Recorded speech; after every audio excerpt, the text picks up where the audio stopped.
Can Blumhouse, the masters of horror, make the jump from film to video games? Well, they're known for terrifying big screen hits like The Black Phone, Megan, and Paranormal Activity, but now they're stepping into the survival horror genre with their first ever video game release, that is, Fear the Spotlight on Nintendo Switch. Let's see if their signature chills carry over. If you enjoy this video today, do me a favor, subscribe, it helps out the channel a huge amount.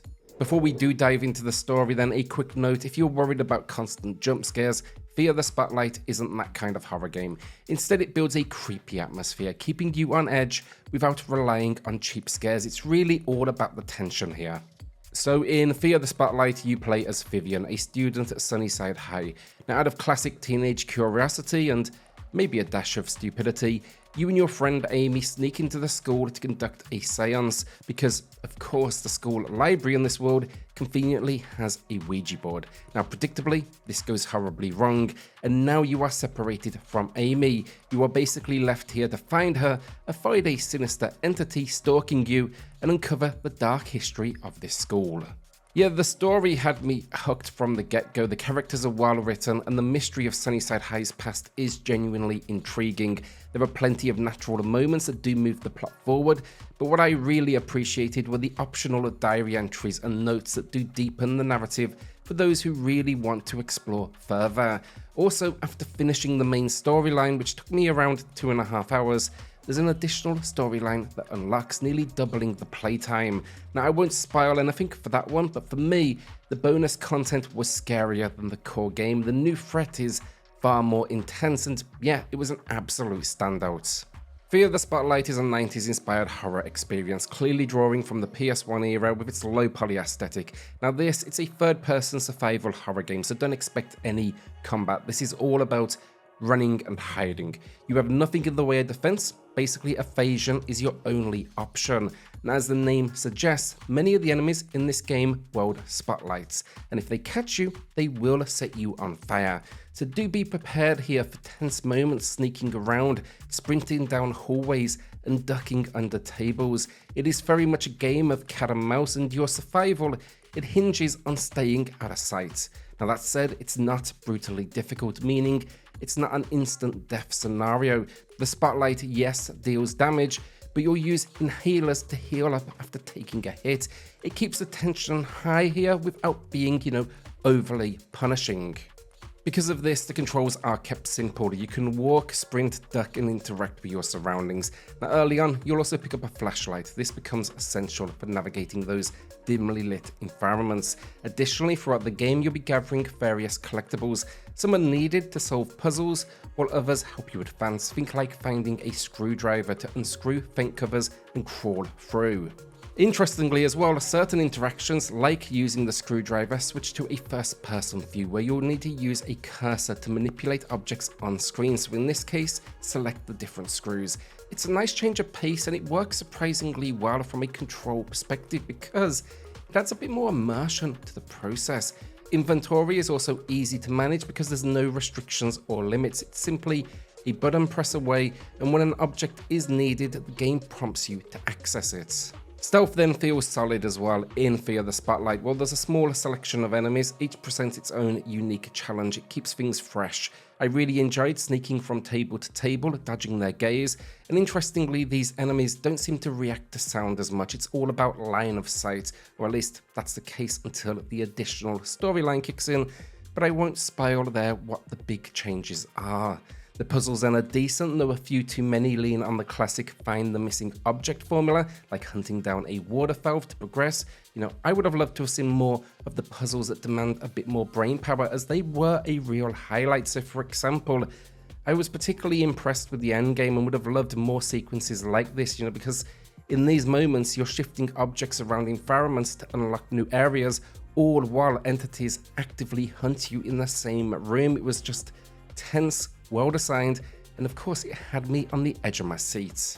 The pacing of the game as well though really works well here too. It's not non-stop tension, which I appreciated. Instead, Fear the Spotlight builds up to its more intense encounters, and then it gives you a few moments to catch your breath. That balance makes the game feel more like a gradual descent into terror rather than just, throwing constant scares at you. As for the replayability, it's not packed with extra modes or incentives to revisit immediately. That said, I'd personally be interested in going back to dig up more notes and hidden details, as I'm sure I missed a lot during, panicked moments. The game also encourages exploration with rooms I'm sure I never visited, so there's definitely more to uncover if you're curious, and the same can be said for the additional storyline as well. So overall, from a gameplay perspective, I'm genuinely impressed with Fear the Spotlight, and for those who like the idea of a 90s throwback stealth horror experience, this one definitely has you covered. I also appreciate that it doesn't lean too heavily on jump scares, instead opting for a more atmospheric approach. This makes the gameplay a little bit more involved than simply sprinting away from danger, even if it does occasionally devolve into that at times. Now though, let's talk about performance. Performance is where Fear the Spotlight stumbles a bit. To be clear, it's not terrible by any means, but the game targets 30 frames per second, and that seems to be a hard cap. Now, on multiple occasions, you will notice dips, usually to around 25 frames per second. Not drastic, but visually noticeable. It's not game-breaking, just a small hiccup here and there. That said, the new additional storyline does fare a bit worse. The environment here is denser, and as a result, I noticed a couple of brief moments where the frame rate dropped down to around 15 frames per second. These dips only lasted a few seconds, but they're definitely noticeable when they happen. And thankfully, given the nature of the game and the lack of combat, these drops didn't ruin the experience for me. I'd consider them more a mild annoyance, but you should be aware of them going in. Also, funnily enough for me, the PS1 inspired visuals just made me more forgiving. The retro presentation feels so in line with the era that the occasional, frame dip didn't feel as jarring as it might in a more modern looking experience. Visually, Fear the Spotlight nails that 90s survival horror aesthetic. The low poly character models and environments are clearly inspired by the PS1 era, and the grainy filter over everything only adds to that retro vibe. It is intentionally rough, but that works in its favor, amplifying the tension. The lighting, though, is where the game really shines, pun intended. Just does a fantastic job presenting the different entities. You'll often catch a glimpse of them just in the corner of the screen as they disappear, or maybe you'll spot their glowing eyes in the darkness, and that really builds that sense of dread. I also appreciate that there are a few visual tweaks available in the options menu. You can basically play with sliders to adjust things like polygon wobble, ambient camera wobble, and the TV filter effect. I personally played with the presets maxed out, as was the game set to, but if you want a more or less retro feel, you've at least got the option to tweak it to your liking. The audio in Fear the Spotlight then does exactly what it needs to. The sound effects create this constant sense that something creepy is lurking just out of sight, keeps you on edge. Interactions and items all have their appropriate sounds. As for the music, it's not something you're going to be finding yourself humming, but it works well in the moment. It adds tension with those kind of ominous tones you'd expect in horror. The real standout though is the voice acting for our two leads. I wasn't expecting voice acting at all, and both actors did a great job bringing these characters to life. It added more emotional weight to the narrative. So yeah, look, overall, I've had a blast with Fear the Spotlight. The only real critiques I can point to are the lack of variety in the puzzles and, of course, the frame rate issues. Something that's become all too familiar with the Nintendo Switch hardware. It's just an unfortunate truth. That said, the game gets so much right. A great story, a bonus storyline that nearly doubles the length of the experience, well-implemented controls, and a truly creepy location without a reliance on jump scares. So yeah, look, if, like me, you can be forgiving of the occasional frame rate wobble and occasional full-on drop, then I think you'll have a great time, because I couldn't put it down.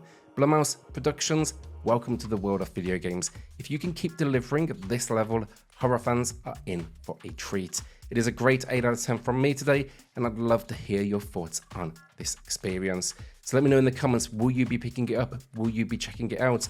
Then, if you did enjoy this video, subscribe. It helps out the channel a huge amount, and I'll see you all on the next video. Thanks, everyone.